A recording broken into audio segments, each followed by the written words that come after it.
Bueno, tenemos un panel de verdad de honor, que estamos muy halagados, y antes de dar inicio a esta presentación quisiera leerles brevemente su biografía, que muchos de ustedes ya conocen. Hoy empezaré por Javier Lumbreras, que es el que escribió el libro. Nació en España y pasó sus años de formación en Inglaterra y Estados Unidos, con experiencia en bancos, en bienes raíces. Javier es un experto en asuntos relacionados con tema del coleccionismo de arte y se le considera un pionero en el campo de los fondos de inversión en el arte en el mundo. Es autor del libro El arte de coleccionar arte, editado con el Fondo Cultural Banamex y distribuido por Porrúa en las principales librerías del país. Es un determinado coleccionista con 5 generaciones que lo respaldan. Fundó la colección Adrastus, un fideicomiso patrimonial con propósitos institucionales. La colección está compuesta por artistas emergentes que definen con su obra la complejidad de la sociedad del siglo XXI. Es fundador de Antemundi Global Fund, un fondo de inversión en arte estratégicamente diversificado, y también Antemundi Group, con oficinas en Madrid, en China, en México y en Estados Unidos, y que ha invertido con éxito más de $300 millones en el mercado de arte en los últimos 25 años. Ahí lo tienen. Paola Rojas es licenciada en Ciencias de Comunicación por la Universidad Nacional Autónoma de México. Cursó también la maestría en Filosofía en la Universidad Anáhuac, donde además impartió las asignaturas de Antropología Filosófica y Radio del 99 al 2000. Habla 6 idiomas: español, inglés, portugués, francés, italiano y alemán. Su carrera tiene ya 13 años y en ella destacan participaciones en el equipo del Cristal con que se mira de Víctor Trujillo, y en el noticiario matutino Primeras Noticias como suplente de Carlos Toret, en Radio Detrás de la Noticia con Ricardo Rocha, Televisa Radio, Grupo ASIR Radio 13 y Grupo Fórmula. Ha sido enviada especial de Noticieros Televisa para el terremoto ocurrido en Chile en el 2010 y el rescate de los mineros atrapados en la mina San José, al norte de este mismo país.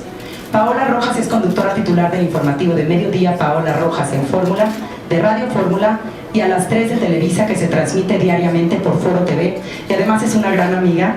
Muchas gracias por acompañarnos, Paola. Teresa es diplomático, abogado e historiador mexicano. Se ha desempeñado como embajador de México ante Italia, director general del Instituto Nacional de Bellas Artes y presidente del Consejo Nacional para la Cultura y las Artes. Fue brevemente coordinador de los festejos del Bicentenario de la Independencia y Centenario de la Revolución Mexicana. Es autor del libro Modernización y Política Cultural, Fondo de Cultura Económica, en 1994, y coautor de la obra colectiva en 2 volúmenes, El Patrimonio Cultural de México, en 1997. Ha recibido reconocimientos y condecoraciones, otorgadas entre otras por los gobiernos de Alemania, Argentina, Bolivia, Brasil, Colombia, Ecuador, España, Francia, Guatemala, Italia, Polonia, Rusia, Suecia, Ucrania y Venezuela. Publicó en marzo del 2009 la novela titulada Paraíso es tu memoria, en Alfaguara, y en el 2010 El último brindis de Don Porfirio, de Editorial Taurus. Es un honor, realmente estamos muy complacidos. Gracias por acompañarnos, Rafael. Este libro, de entrada, decía, me cautivó y me interesó porque invita a ver el arte de una manera distinta. No mirar una obra de arte y ya, sino saber ver en ella. Educar nuestro ojo, nos invita a ver y ver y ver más arte, y no solo con los ojos, sino con el alma. Más allá de la definición que plantea del arte, me gusta que lo describe así, como aquello que expresa de forma sublime lo indecible, lo que no se puede expresar de otro modo. Pero es un proceso muy disfrutable porque la lectura se acompaña con la contemplación de obras que además muchas no pueden verse en un museo. ¿Por qué? Porque forman parte de colecciones privadas. Y bueno, acompaña también su texto con frases de grandes creadores que hacen pues la experiencia todavía más rica. Es también un recorrido histórico, la historia del coleccionismo de arte en el mundo occidental. Y aprendemos que el coleccionismo de arte es la segunda actividad más importante después de la creación del arte, pero va más allá. Es el hecho principal por el cual el resto de los productos del arte existen. de ese tamaño la importancia del coleccionismo de arte, del cual habla Javier como una pasión insaciable. Y cuando describe al coleccionista y cuando lo contrasto esto efectivamente con el perfil de algunos coleccionistas, pues lo primero que apetece es coleccionar, amigos coleccionistas. La verdad es que esta pasión insaciable que sí transmite está muy clara en algunas frases como esta. Nos dice: no es lo mismo una obra en un museo que en nuestra alcoba. La obra no solo vive en nuestro hogar, nosotros vivimos en ella. De ese tamaño la compenetración. Y bueno, cuando no basta una obra en la casa, cuando persiste la búsqueda de más y de mejores ejemplos, es cuando surge justamente el coleccionista. Pero esta intensidad va en aumento. Dice: la emoción derivada entre la pasión y la posesión es más fuerte que la razón. Y luego viene lo que sin duda es la delicia para cualquier psicoanalista. El coleccionista, consciente o no, encuentra en el arte aquello que más añora, acompañado de engrandecimiento y autoafirmación. Y Javier de plano se confiesa, ¿no? Se confiesa y dice que comprar obras de arte para él pues es una sanación, ¿no? Y llena una falta de cariño, de entendimiento, una falta.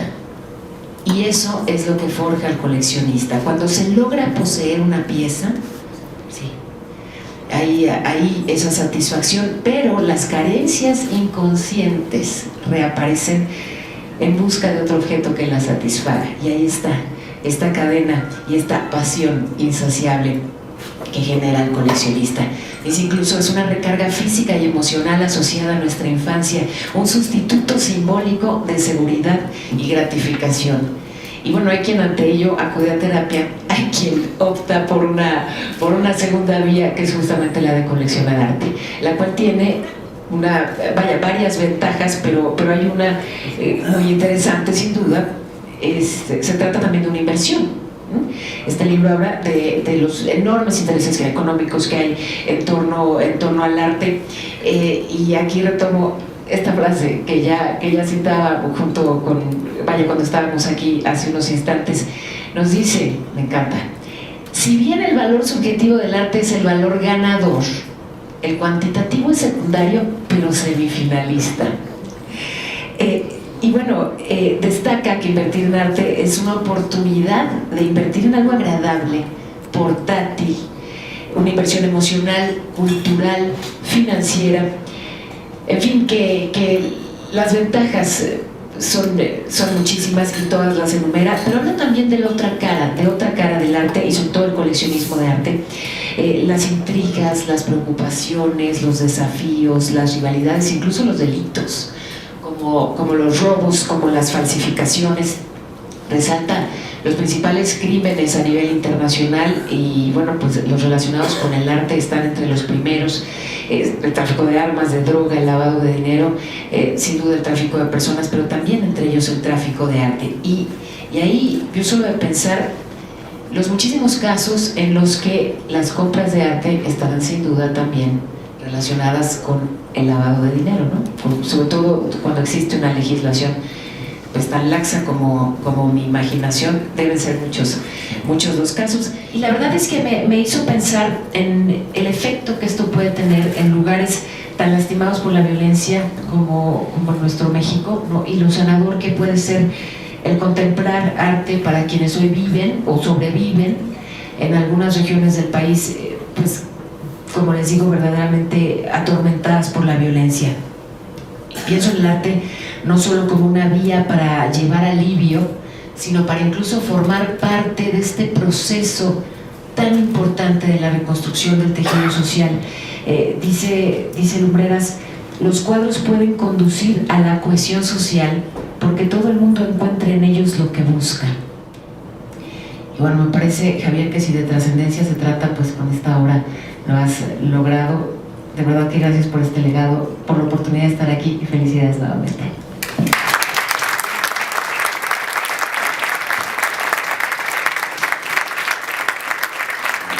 A los pocos días de regresar a mi viejo trabajo en Conaculta, recibí muchas cartas muy amables, deseándome buena fortuna, deseándome buena suerte, o algunas ya con proyectos y programas muy concretos para que pudiera sumarse con la culta a ellos. En medio encontré una carta con un libro, una carta muy amable, una carta muy clara, y que cuando veo el libro me llama la atención.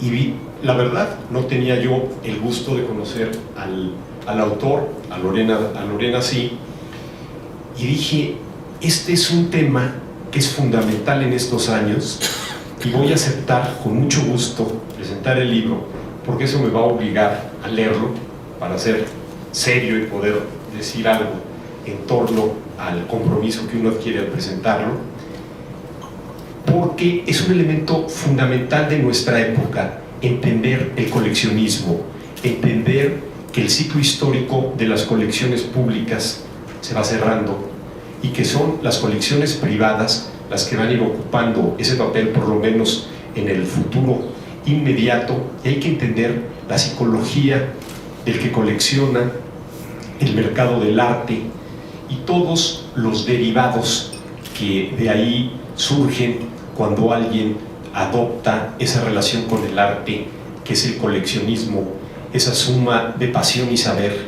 El objetivo principal de este libro es proporcionarle al lector un acercamiento al coleccionismo y ofrecerle las herramientas necesarias para formar una colección de arte.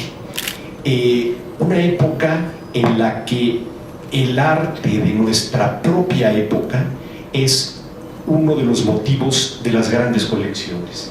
Si bien desde la época de los Medici ellos coleccionaban a sus contemporáneos, a los del Renacimiento, o algunos de los reyes de Inglaterra del siglo XVII coleccionaban a Rembrandt, de escuela holandesa, a los reyes españoles, a sus contemporáneos, creo que pocas veces había habido una voluntad de coleccionar el arte contemporáneo, que rompe cánones, rompe espacios, porque son obras que no se pueden tener fácilmente en una casa. Y esto se me hace a mí absolutamente fascinante, sobre todo porque el coleccionismo en México, si bien lo hubo referido a las escuelas mexicanas de pintura, hasta los pintores del muralismo, etcétera, los coleccionistas contemporáneos, yo creo que son algunos de los grandes coleccionistas del mundo. Las colecciones, ya no menciono los nombres, pero la colección Coppel, la colección Jumex, la colección César Cervantes, la propia colección que tiene Javier, son colecciones absolutamente alucinantes que se convierten en un reto. Es el modo en el que un amante del arte se acerca a las obras clásicas, al mundo de las grandes creaciones, pero también aquellas que tienen un significado particular en la mirada individual, en el ojo, en despertar los aspectos psicoanalíticos del coleccionismo, llenar las carencias, llenar los distintos aspectos que una obra de arte en su totalidad puede dar a cada quien que se acerca a ella. Quisiera yo terminar con una frase que creo que viene al caso en todas las obras que por aquí recorrí, obras tanto del arte clásico como llegar hasta el arte contemporáneo. Un filósofo, un poeta alemán del siglo XIX decía que la fantasía era una secreta voz que no todos los oídos saben escuchar. Y yo creo que un coleccionista es alguien que tiene precisamente esa facilidad, que tiene ese don, el poder oír la voz secreta que está en las obras que le atraen y que forman parte de su vida, y en su vida le entrega esas obras. Muchas gracias. Son tantas las cosas que puedo decir, no sé por dónde empezar. En realidad, creo que empezaría hablando un poco cuál es la génesis del libro, ¿no? Francamente, creo que el motivo principal fue hacer una introspección importante que me permitiera entender, en primer lugar, qué es arte, por qué crean arte los artistas, qué es una obra maestra ¿Qué hace que una obra de arte sea una obra de arte? ¿Cómo definimos el arte de los seres humanos?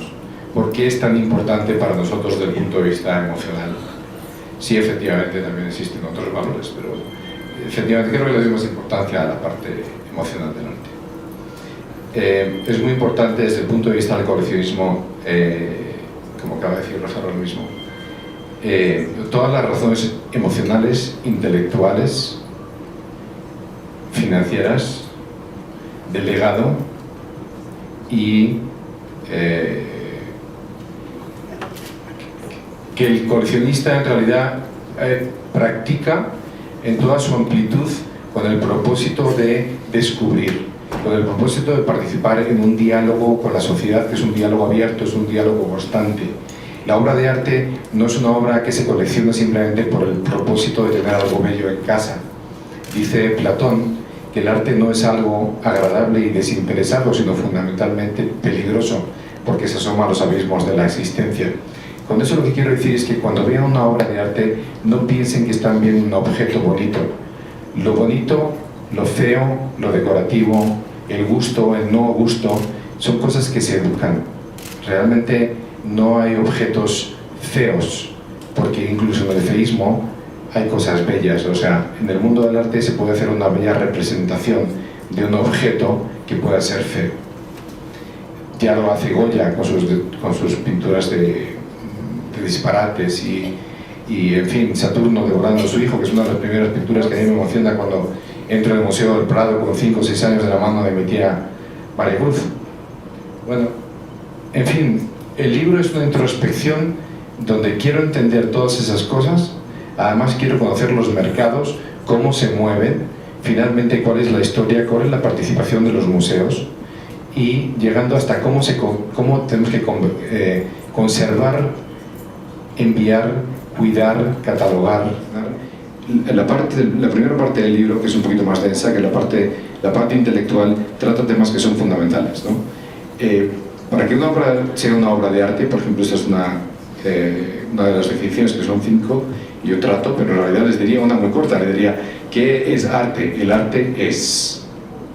Y ahí terminaría. Entonces, pues creo que muchos nos podrían entender, ¿no? ¿Qué es el arte? El arte es... No hace falta explicar más. Pero bueno, si quisiéramos tratar de definirlo, yo propongo una serie de definiciones y trato de hacerlo en un lenguaje coloquial para que sea muy entendible, pero francamente a mí me cambió la vida al entender qué es arte. Y de ellas 5 definiciones, al final llegamos a la conclusión de que ninguna es totalmente válida. Algunas son hasta excluyentes, porque al fin y al cabo lo más importante es que si fuéramos capaces de definir el arte, lo haríamos en un punto T, en un tiempo T, sería en este momento preciso. Mañana va a llegar un innovador que nos va a dar en la torre y va a decir, y va a venir con una propuesta diferente y nos va a cambiar nuestra perspectiva de lo que es el mundo del arte. Pues bueno, dicho lo que decía Platón, el arte no es algo simplemente, no como dice Santo Tomás de Aquino, quod visum placet, no solamente es lo que le place al ojo. El arte verdaderamente es algo, es comunicador. Los artistas son partes de una intelectualidad. ¿Por qué? Ya en el siglo XV, Severino Cellini dice, los artistas han de ser educados en las artes, han de conocer no solamente la pintura, sino también la escultura, la filosofía, la matemática, la disectación de cadáveres, como decía Leonardo, etc., porque tienen que estar instruidos, no son simplemente artesanos. Una obra de Diego Rivera, vale, estupendo. Pues es un retrato, pues qué bonito, ¿no? Pues me gusta o no me gusta.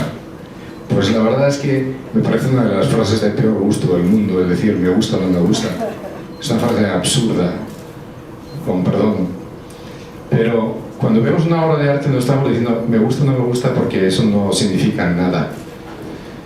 El gusto en el arte es algo que va más allá del gusto, hay que educarlo. Yo habría 2 consideraciones. Una, la parte del objeto representado, que es la figura, y la otra parte es el contenido. El cuadro tiene otras muchas cosas más que nos está diciendo algo. Tenemos en primer plano a Diego Rivera, seguramente en el momento del año 50, del año 51, creo que está pintando en la 50. Digamos que casi le podemos saludar. Hola Diego, ¿cómo estás? ¿Qué tal Enriqueta? ¿Cómo te va?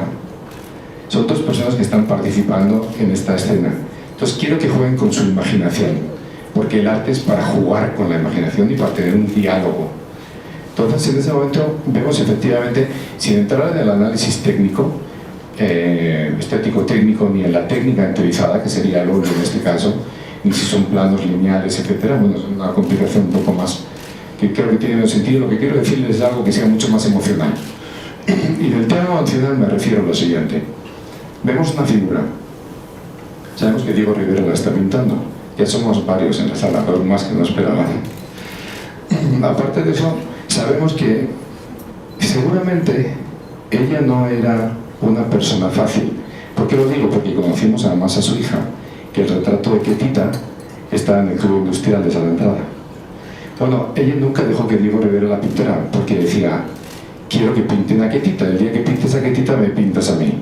Entonces finalmente accede y pinta a doña Enriqueta G. de Dávila, pintado en el año de 1552, ya sabemos la fecha. Diego Rivera no deja nada al azar. Diego Rivera no está haciendo un retrato bonito o decorativo, o está cumpliendo con el gusto de la retratada. En este caso, en primer lugar, hace que Enriqueta se desplace al estudio de Diego Rivera. No la pinta en su casa, no la pinta con sus joyas típicas, no las pinta con su mejor traje de moda. La pinta en un vestido típico mexicano, con un rebozado magistralmente pintado. No voy a entrar en los detalles de la pintura, ni en las transparencias, etc. Simplemente la pinta en su estudio. Todos sabemos que la bromelia es una planta parásito. Está diciendo algo sobre Enriqueta. En el otro lado hay una, seguramente sean unas bugambillas o unas, ¿cómo se llama esa flor? Unas orquídeas secas.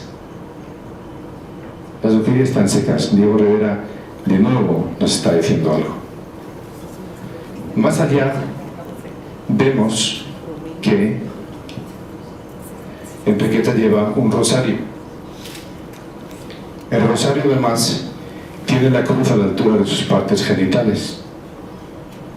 Eso puede significar quizás, y bueno, yo hago una orientación, quiero hacer un llamado, 3 cosas. 1, Diego Rivera le dio una total y absoluta intención a este retrato. No fue fortuito, no fue gracioso, no lo hizo para llamar la atención. Segundo, yo le puedo dar una interpretación a ustedes, es personal. Ustedes pueden hacer su propia interpretación, más allá de la mía. Tercero, a pesar de que Diego Rivera le dio una interpretación, dice Kandinsky, ¿cuándo dejarán de preguntarme qué es lo que he querido decir con mi obra de arte? Quiere decir, ustedes pueden también, dentro de las definiciones de arte, una de ellas es de parte del espectador. Quiere decir que con el paso del tiempo la obra toma autonomía significativa, ya es una personalidad. Dice Camille Morenceau, que es una curadora del Georges Pompidou de París, amiga mía, me decía, cuando estoy enfrente de una obra de arte que me conmueve, siento una fuerte presencia. Bueno, vamos más allá. No solamente esto puede significar un poco el doble retrato, la doble sociedad, la doble cara de la sociedad del momento, sino que además sabemos que Enriqueta G. de Dávila G. era de Goldbaum, ella era judía. Diego Rivera la sigue provocando. Más allá, dice Enriqueta, oye Diego, no me gustó mi retrato, quítame esa mano. Esa mano es una garra, esa mano eres tú, Enriqueta. No te la voy a quitar, porque eres muy agarrada. Finalmente podemos ver que aquí hay un juego muy interesante entre Diego Rivera y Enriqueta. Se están jugando con nosotros. Diego Rivera, de nuevo, es un maestro. No lo hace sin intención, no lo hace para decorar. Está provocando y de repente hemos tardado, que es el 52, que es 61 años, en volver a traer aquí a Enriqueta y a recrear la historia, la emoción que pasaron Diego Rivera y Enriqueta. Y si nos fijamos bien en la cara, quizá pues un poco mi imaginación, pero bueno, ustedes me dirán si es cierto o no. Vemos aquí a un lado una mujer más o menos elegante, con sus joyas, sus pendientes, etc. Del otro lado, no sé qué les parece a ustedes, pero yo diría que se parece un poco al mismo Diego Rivera, ¿no? Creo que lo más importante del arte es saber ver en el arte. Decía Matteo Marangoni, que era un catedrático de la Universidad de Pisa. Cuando él le dicen, te presentan el cubismo, dice, eso no es una gran obra de arte, no me interesa el cubismo, no me lo traigan aquí. En su último tratado reconoce que se equivoca. En este caso, como en cualquier otro, creo que los artistas contemporáneos siempre traen las ofertas y las propuestas más revolucionarias, y es una cuestión nuestra de aceptarlas o no. Pero para aceptarlas lo que tenemos que hacer es abrir nuestra percepción de lo sensible. Eso es la estética. Del griego aesthetis significa la percepción de lo sensible. Y eso es el arte. Muchas gracias.